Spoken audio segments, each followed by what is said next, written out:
He laughed, clinking glasses with Serena, celebrating the new life he'd meticulously planned.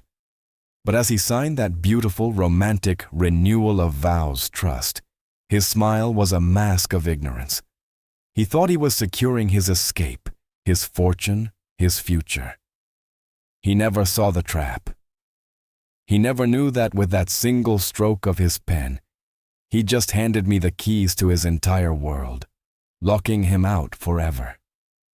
Before I continue, drop a comment telling me where you're listening to this from. And if you haven't subscribed yet, do it now. You won't want to miss the ending. The evening air was crisp, the kind that promised a clear, starry night, but all I felt was a sudden, piercing chill.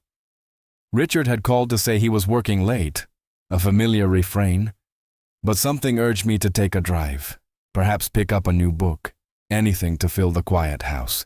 I found myself, almost by accident, driving past the Oakwood, a charming little bistro where we used to celebrate our anniversaries, before they became just another date on the calendar. A flicker of movement caught my eye through the window, and I slowed, my heart giving a strange, uncomfortable lurch. He was there, at our favorite table in the corner, a place reserved for intimate conversations. Not alone, of course. Across from him sat a woman, younger, with bright, lively eyes and a cascade of auburn hair. Serena. I'd heard his secretary mention her name a few times, always with a dismissive wave from Richard. He was leaning forward, his hand resting on hers, a gesture I hadn't seen directed at me in years.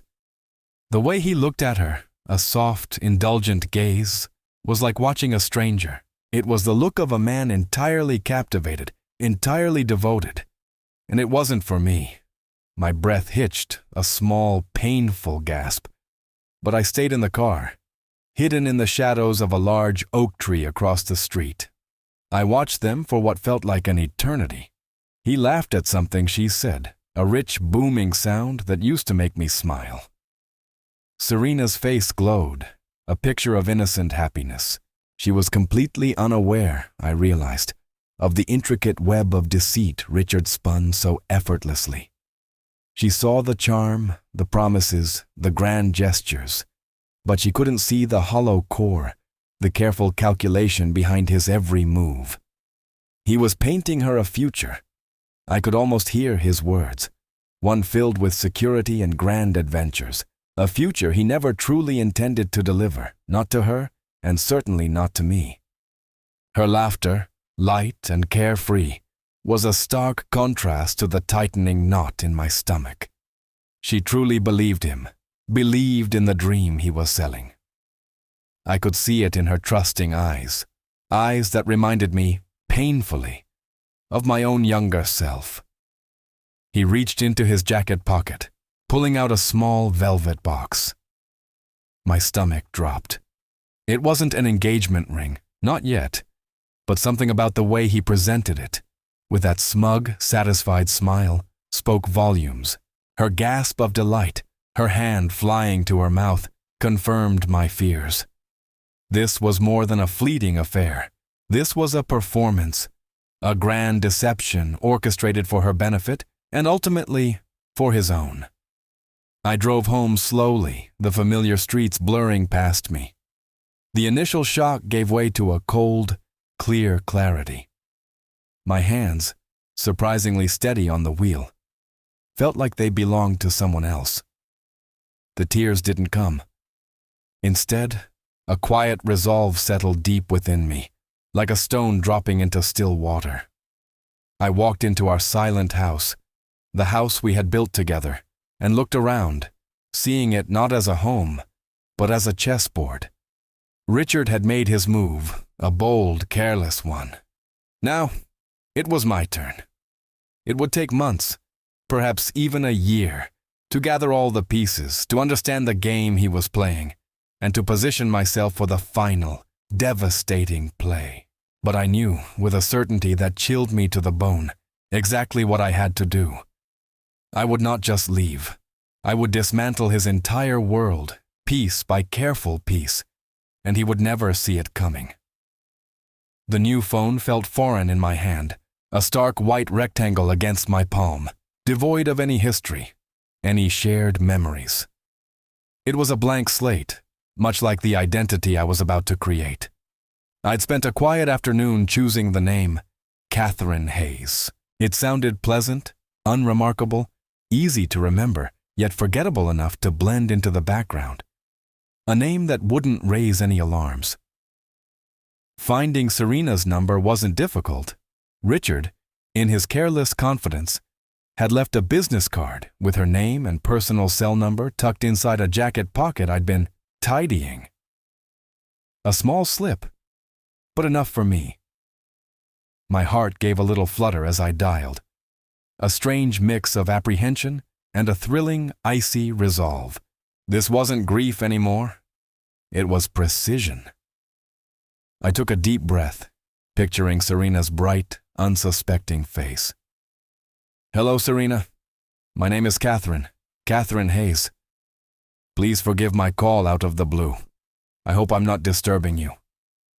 My voice, I noticed with a small private satisfaction, was perfectly calm, perfectly friendly, with just a hint of gentle warmth. There was a moment of silence on the other end, a slight hesitation. "Oh, hello.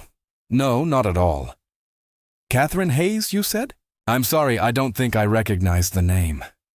Her voice was soft, a little cautious, just as I'd anticipated. "Oh, I know," I chuckled, a light, airy sound that felt entirely natural. "I wouldn't expect you to. We haven't officially met, though I feel as if I know you a little already. I actually got your number from a mutual acquaintance, a lovely person who spoke so highly of you. I felt compelled to reach out. I'm quite new to this particular part of town, and, well, I'm trying to broaden my circle a little, if that makes sense." I kept it vague, deliberately so. The mutual acquaintance could be anyone, a ghost, a whisper. The new-to-town part was a half-truth.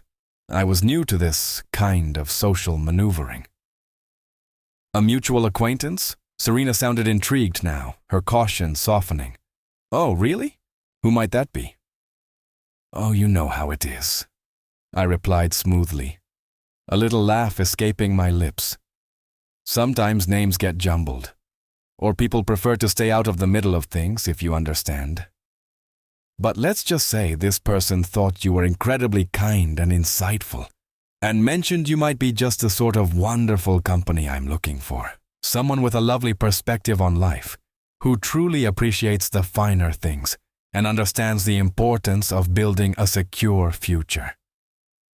I layered the flattery on gently, like a light dusting of sugar. It was a language Richard understood well, and one, I suspected, Serena would also find appealing. There was another pause, this one longer, filled with a quiet thoughtfulness. I imagined her trying to piece together who this mysterious, mutual acquaintance might be, flattered by the compliments. "Well," she said finally, a smile creeping into her voice, "that's very sweet of you to say, Catherine. And yes, I do try to be kind. It's a small world, isn't it?" "It truly is," I agreed, my smile widening, though she couldn't see it. "And that's precisely why I thought, why not reach out? I was hoping perhaps that you might be open to a very casual coffee sometime, just for a chat, no pressure at all. I'd love to hear your thoughts on a few things and simply enjoy some good company. I make a wonderful listener, if I do say so myself." She hesitated for only a moment longer. "Coffee?" she repeated, as if tasting the word. "Well, that sounds rather nice, actually. I don't often get calls like this, but I suppose there's no harm in a friendly chat. I'd love to, Catherine." "Wonderful," I exclaimed, a genuine warmth in my voice. "How about next Tuesday morning, at that charming little place, the Daily Grind, just off Elm Street, around 10 o'clock? I knew she frequented that spot. Richard had mentioned it once dismissively. "Tuesday at 10 sounds perfect," Serena confirmed, her voice now completely at ease. "I look forward to it, Catherine." As I hung up, a profound sense of calm washed over me. The first thread was spun, delicate yet strong. Serena, in her unsuspecting openness, had agreed to step into my carefully constructed web. She had no idea she was about to meet the very woman whose life she had unknowingly tangled, nor that her own carefully built future was about to unravel, one gentle, coffee-fueled conversation at a time. The daily grind was bustling, the aroma of fresh coffee a comforting veil. I arrived a few minutes early, settling into a quiet corner booth, observing the other patrons, a practiced calm washing over me. When Serena walked in, her auburn hair a vibrant splash in the muted light, I offered a warm, genuine smile. She looked a little nervous, a little curious, a young woman full of life, just as I remembered. "Serena, my dear, so lovely to finally meet you," I said, extending my hand. My grip was firm, friendly. "Catherine Hayes, thank you so much for coming." We ordered our coffees, exchanging pleasantries about the weather, the charm of the cafe, the usual small talk that builds a bridge. I listened intently, allowing her to speak, to feel comfortable. She talked about her work, her hopes, her dreams, a future she envisioned painted in bright, optimistic colors. My heart ached a little for her, knowing the architect of those dreams was a master of illusion. "It sounds like you have such a wonderful vision for your life, Serena," I said, my voice soft, almost conspiratorial. "And it's so important for us women, isn't it? To truly build a secure foundation for those dreams. I've seen so many situations over the years where women place all their trust in promises, only to find themselves, well, a little exposed when things don't quite go as planned." I paused, taking a thoughtful sip of my coffee, allowing her words to sink in. "I had a dear friend once," I continued, lowering my voice slightly as if sharing a confidence. "She was with a man, so charming, so full of grand plans. He promised her the world, a beautiful home, incredible investments, a life of complete ease. He made it all sound so tangible, so real. She truly believed him, believed he was securing everything for their future together." Serena leaned forward, her eyes wide with interest. She was listening, truly listening. "But it turned out," I sighed, a gentle, sympathetic sound, "that his promises were like beautiful castles built on sand. When the time came for things to be truly settled, for those grand plans to become real and secure in her name, everything seemed to evaporate. He had always found a reason to delay, to put off the actual paperwork, the actual transfer of funds, the actual securing of her future. It was always soon, or next month, or just a little more time needed to finalize the perfect deal. And when she finally pressed him, truly pressed him, she realized he hadn't actually put anything aside for her at all. Not a single thing. She was left with just the memories of his charming words, and absolutely no financial safety net.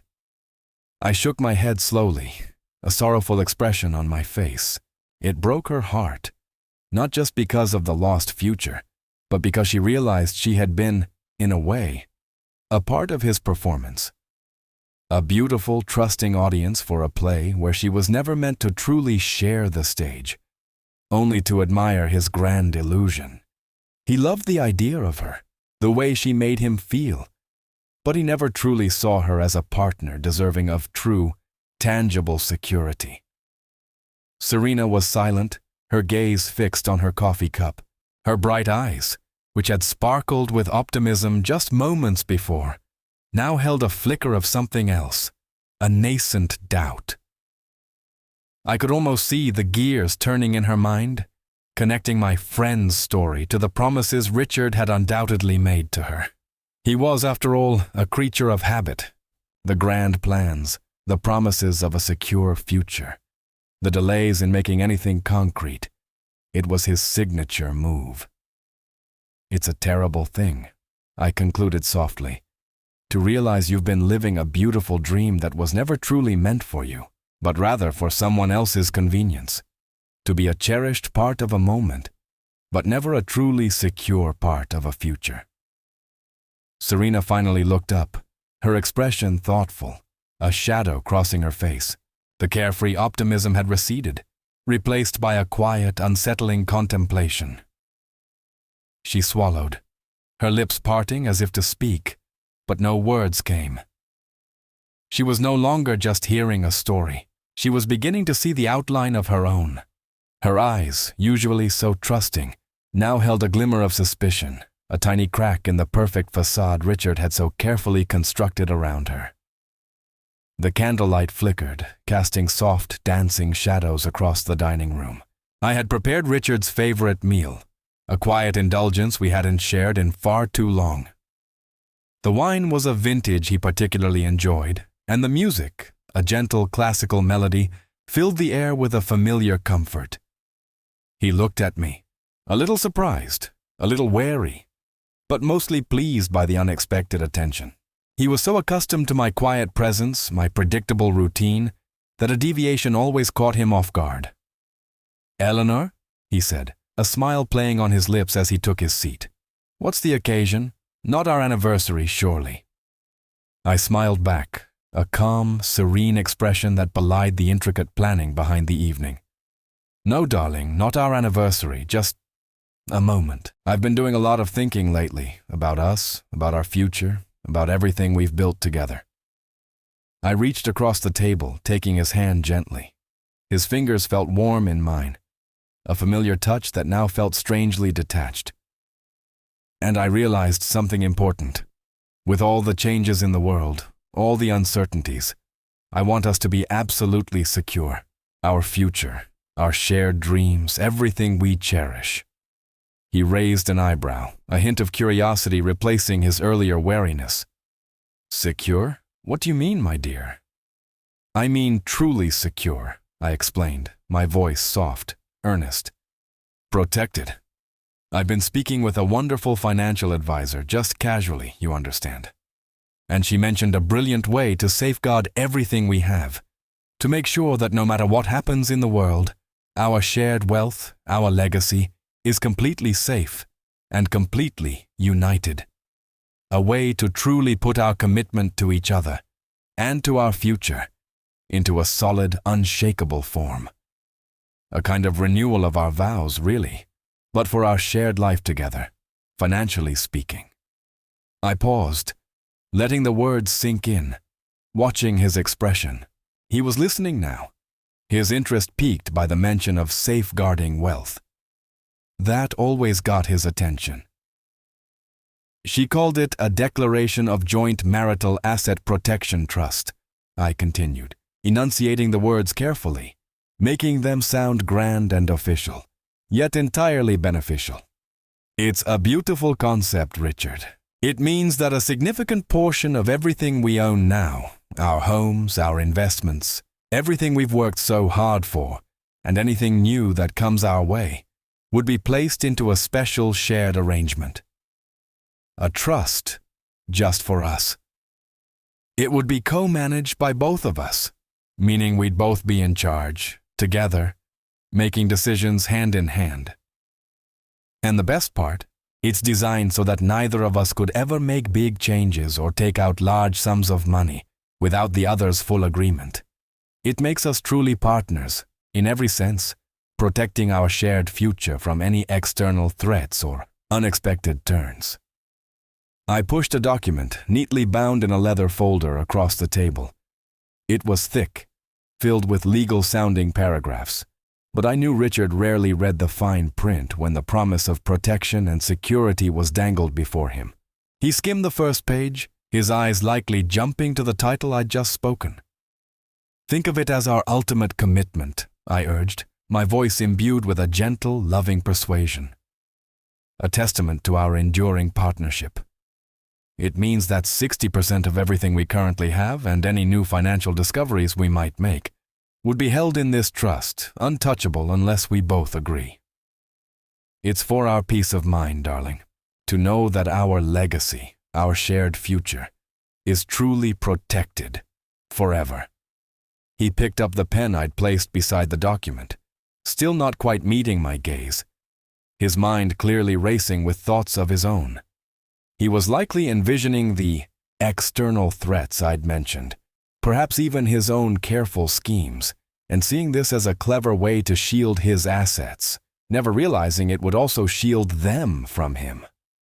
He signed his name with a flourish, a confident, decisive stroke, completely unaware that with that one act, he hadn't just secured our future, but irrevocably sealed his own fate.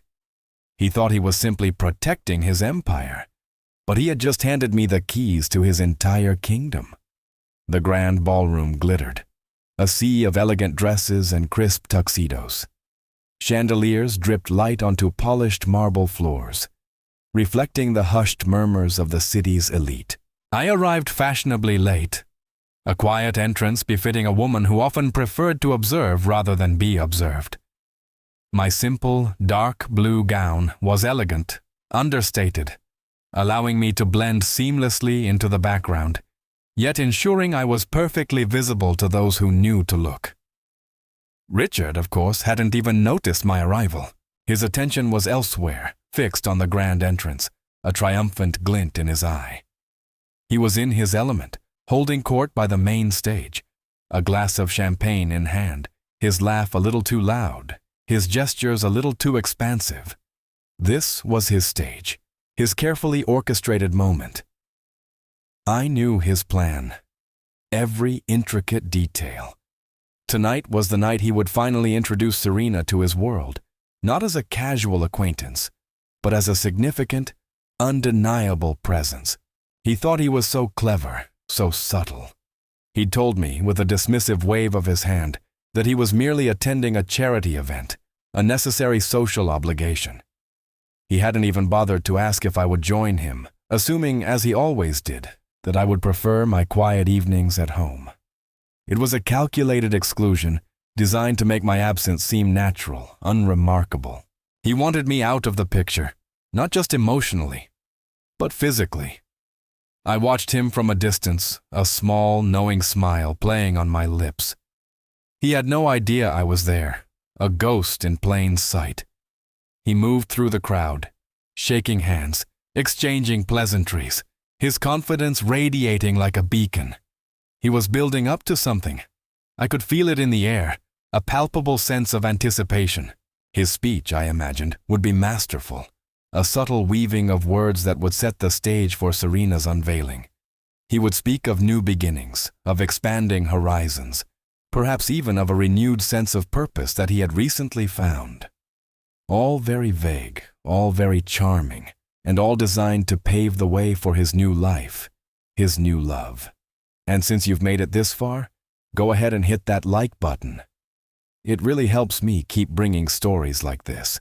I took a slow sip of my sparkling water, the cool liquid a counterpoint to the heat simmering beneath my calm exterior.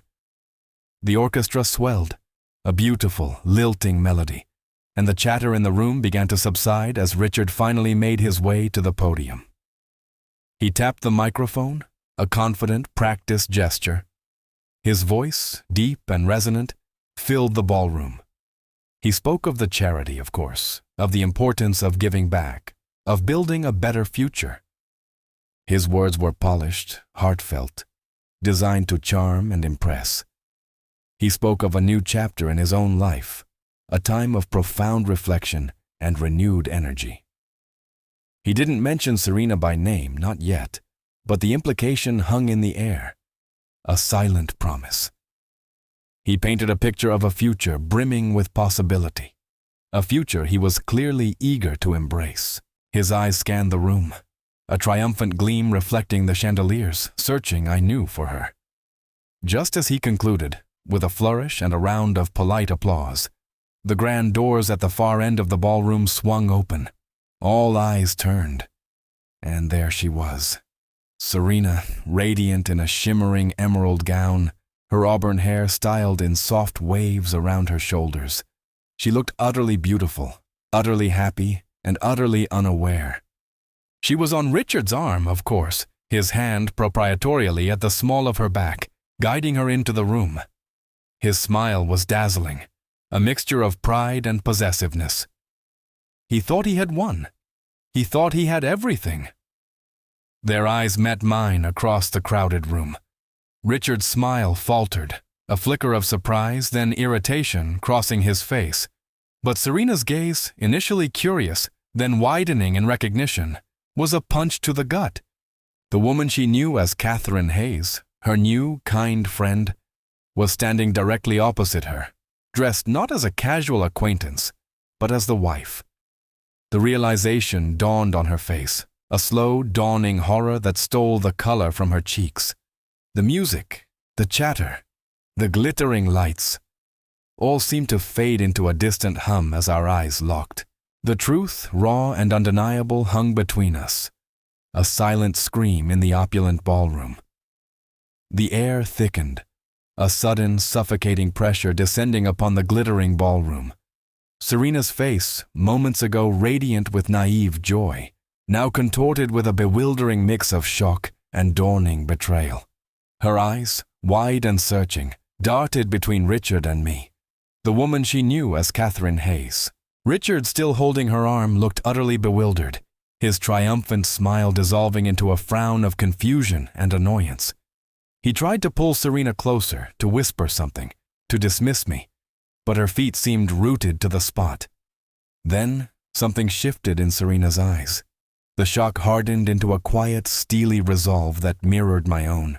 She gently but firmly detached herself from Richard's arm, taking a small step forward, her gaze sweeping across the stunned faces in the room. The soft music seemed to stutter, then fade into an almost unbearable silence. "Ladies and gentlemen," Serena's voice, though soft, carried an unexpected strength, cutting through the heavy quiet. "I apologize for interrupting such a lovely evening, but it seems some truths long hidden need to see the light." She turned to face Richard directly, her expression now entirely devoid of affection, replaced by a cold, clear understanding. "Richard, you promised me a future, a secure one. You spoke of grand plans, of investments, of building a life together where I would never have to worry. You made me believe you were a man of your word, a man who cherished security and partnership." A ripple went through the crowd. Richard's face was a mask of utter disbelief. "Serena, my dear, what are you saying? This is hardly the time or place for—" He started to move towards her, his hand reaching out, but she held up a palm, stopping him cold. "No, Richard," she said, her voice gaining power. "The time is now. The place is here. You promised me a secure future, but just like you, I learned that your promises were empty. Your grand plans were just words, designed to keep me compliant, to keep me believing in a dream you never intended to make real for me. You left me vulnerable, just as you leave everyone vulnerable who dares to trust you with their future." Her gaze flickered to me, a silent acknowledgement, then back to Richard. "I truly believed you, Richard, until I met a kind, insightful woman, Catherine Hayes, who opened my eyes, gently, to the patterns of deception. She shared stories, not of your making, but of your unmaking of others' lives. Stories that sounded chillingly familiar to my own growing doubts." She reached into her small clutch bag, pulling out a slim, elegant tablet and a small stack of neatly organized documents. "Catherine Hayes," Serena announced, her voice resonating with newfound purpose, "is Eleanor, Richard's wife, and together, we have spent the last few months gathering a rather extensive collection of your broken promises, Richard. Your financial manipulations, your carefully constructed deceptions. Here," she said, holding up the tablet, its screen glowing faintly, "are recordings of your calls, your assurances, your casual dismissals of any actual commitment. And here," she gestured to the documents, "are the paper trails, the shell companies, the accounts you swore were for our future, but which in reality were just more smoke and mirrors, designed to keep your own personal fortune hidden and untouchable from any genuine claim." Richard stared at her, his mouth agape, his eyes wide with a mixture of horror and utter incomprehension. Eleanor, he sputtered, turning to me, his voice a strangled whisper. Catherine Hayes? What? What is this madness? What have you done? He looked from Serena to me, then back to the evidence in her hands, his face paling to an ashen gray. The truth, in all its devastating clarity, was slamming into him, piece by agonizing piece. The grand ballroom, moments ago alive with chatter and music, was now utterly, profoundly silent. Every single eye was on him, on us, and the only sound was the frantic beating of my own heart. The silence in the ballroom was absolute, a heavy, suffocating blanket. Richard stood frozen, his face a grotesque mask of disbelief and dawning horror.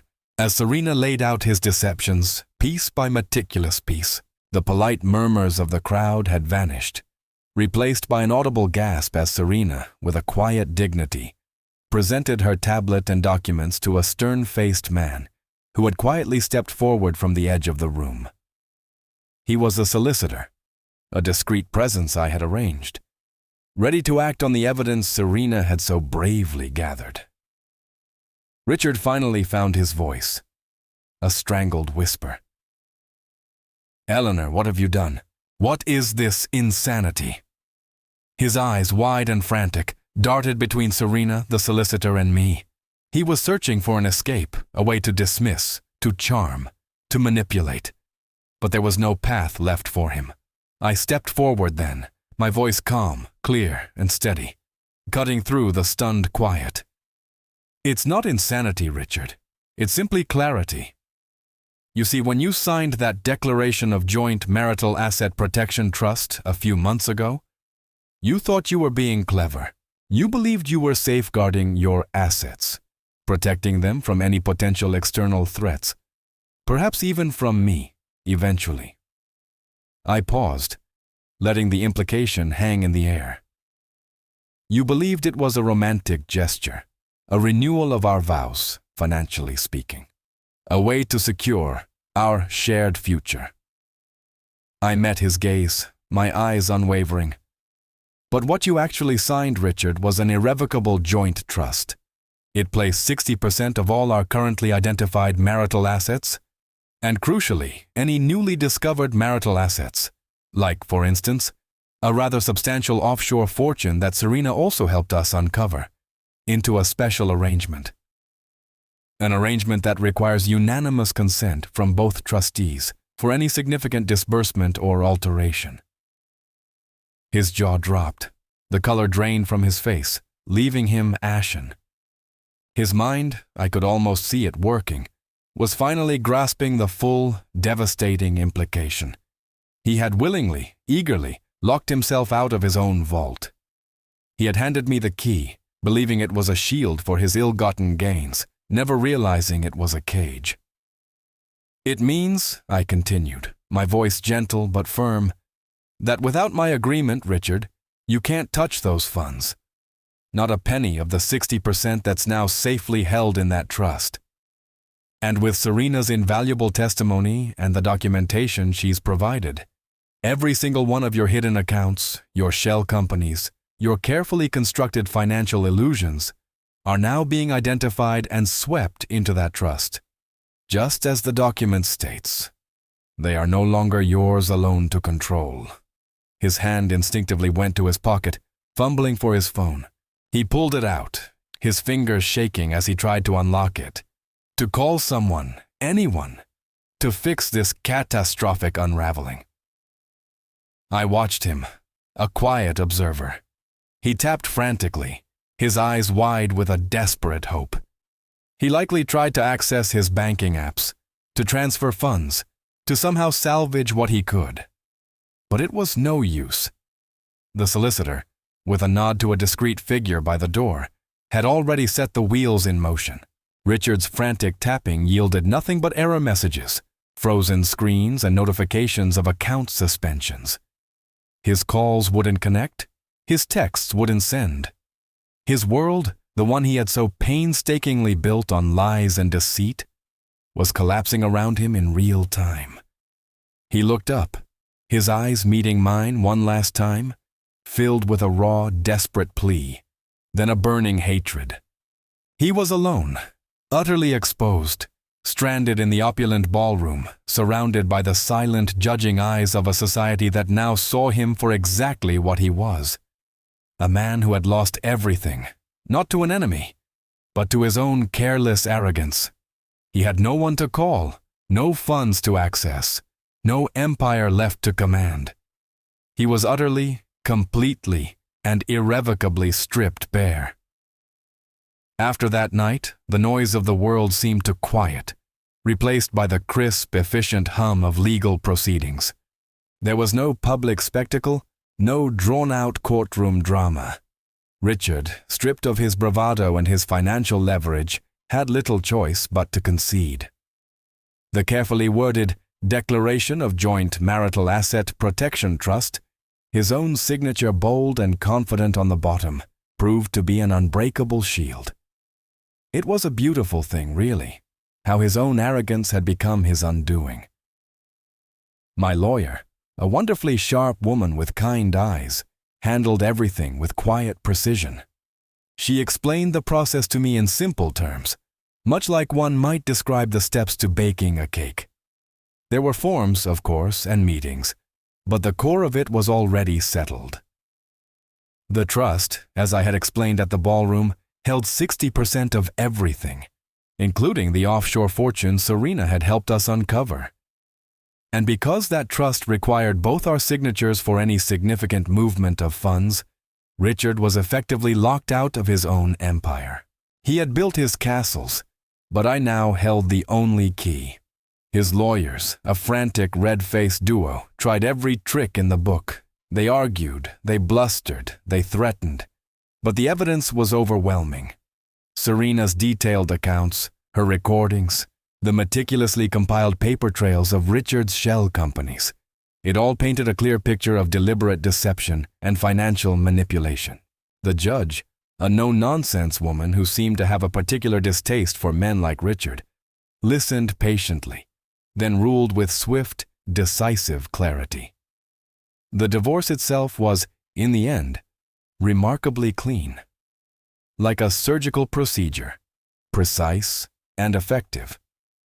The court recognized the validity of the trust, acknowledging that the majority of our shared wealth, and indeed his hidden wealth, was now legally bound by its terms.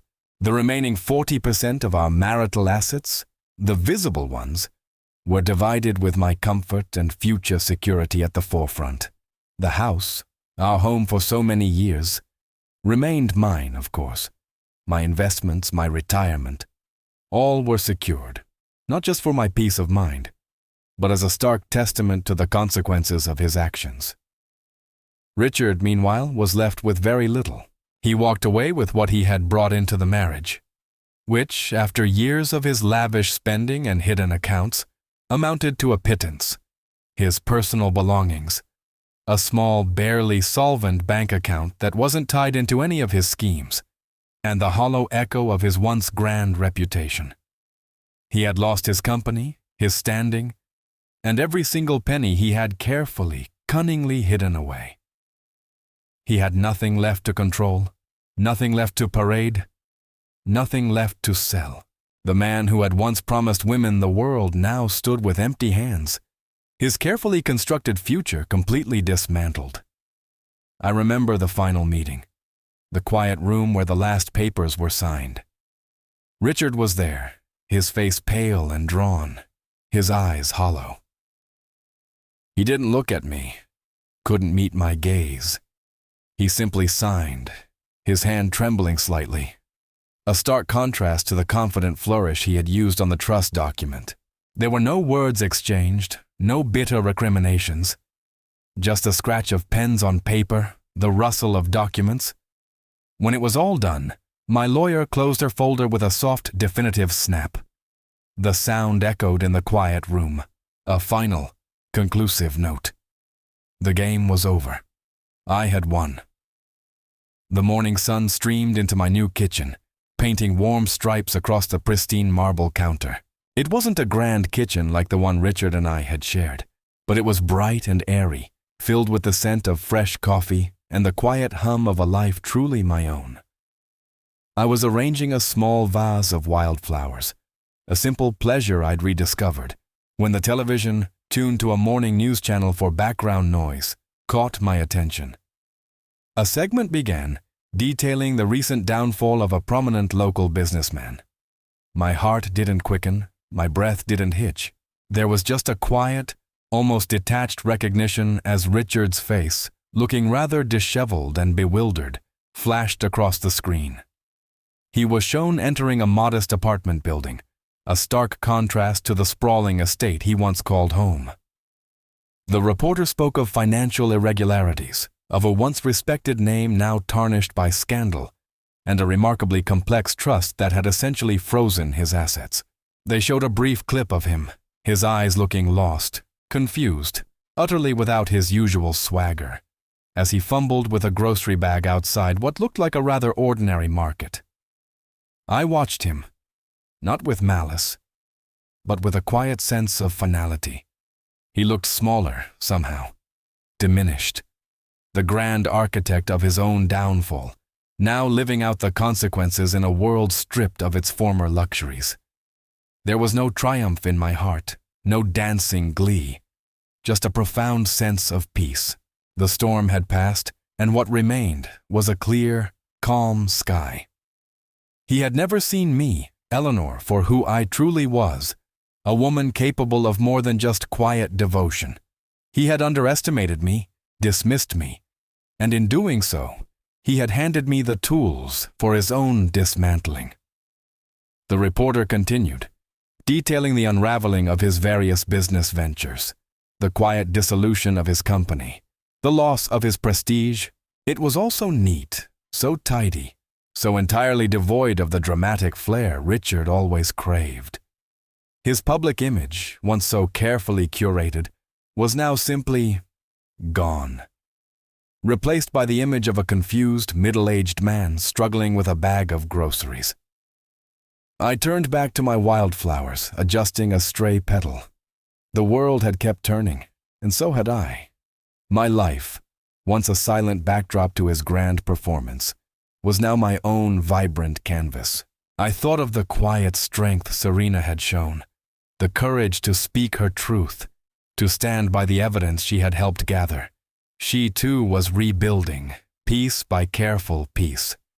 We were two women, once unknowingly entangled by one man's deceit, now connected by a shared understanding of justice. Just as I placed the vase on my kitchen table, a soft chime broke the quiet. My phone, resting beside my coffee cup, lit up. It was a text message. I picked it up, a small smile touching my lips as I read the sender's name. Serena. The message was short, simple, and perfectly clear. We did good. The little cafe we chose was tucked away on a quiet street, its windows spilling soft morning light onto potted geraniums. It felt miles away from the glittering ballroom, from the hushed courtrooms, from the life that had once been so complicated. Serena was already there when I arrived, seated at a small table by the window, a cup of herbal tea steaming gently before her. She looked different somehow. Not just the absence of the stress that had clouded her eyes, but a new lightness, a quiet confidence that settled beautifully upon her. "Eleanor," she said, looking up with a genuine smile that reached her eyes. "Thank you for coming." "Serena," I replied, taking the seat opposite her. "The pleasure is entirely mine." We ordered our coffees, a small, comfortable ritual. There was no need for grand statements, no need to relive the past in detail. We both knew what we had lived through, what we had achieved. It hung in the air, a silent understanding, a bond forged in the most unexpected of fires. "It's strange, isn't it?" Serena mused, stirring her tea, "to think that just a few months ago we were strangers, caught in the same tangled web, without even knowing it."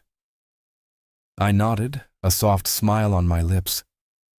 Life has a peculiar way of introducing us to the people we need, even if the circumstances are less than ideal. I took a sip of my coffee, savoring the warmth. "How are you truly doing, my dear? Are you finding your footing again?" She met my gaze, her eyes clear and steady. "Yes, Eleanor, I am. It was difficult, of course, realizing the depth of the deception, the lies he wove. That hurt in a way I hadn't anticipated. But then, realizing I wasn't alone, that you understood, that you had suffered similar betrayals." She paused, a thoughtful expression on her face. It gave me strength, knowing I could stand up for myself and that I had someone like you, quietly, brilliantly, showing me the way. My heart warmed at her words. "You found your own strength, Serena. I merely offered a different perspective, a different path. You were brave enough to walk it." We talked then, not of Richard, but of ourselves, of our hopes, our quiet dreams for the future. Serena spoke of pursuing her passion for art, something Richard had always dismissed as a frivolous hobby. I spoke of rediscovering my own interests, of the quiet joy of having my days entirely to myself, free from the constant undercurrent of his schemes. There was a lightness to our conversation, a freedom that felt truly new. "It's funny," Serena said, a gentle laugh escaping her lips. "He thought he was so clever, so untouchable. He built his empire on secrets and promises, never realizing that the very people he underestimated would be the ones to unravel it all." "He never saw the value in true partnership, Serena," I replied, my voice calm. "He saw only pawns and prizes. And that, ultimately, was his greatest weakness." We sat for a while longer, simply enjoying the quiet company, the shared understanding. It felt like the beginning of something good, something honest and true, born from the ashes of deceit. We had found in each other a kindred spirit, an unexpected ally, a friend. It was a testament to the resilience of women, to our capacity for strength and for rebuilding, even when the foundations of our lives had been shaken to their core. The most profound connections, I realized, can sometimes spring from the strangest, most painful betrayals. If this story moved you, subscribe to the channel, leave a like, and share it with someone who needs to hear this today. Your support is what brings these stories to more people.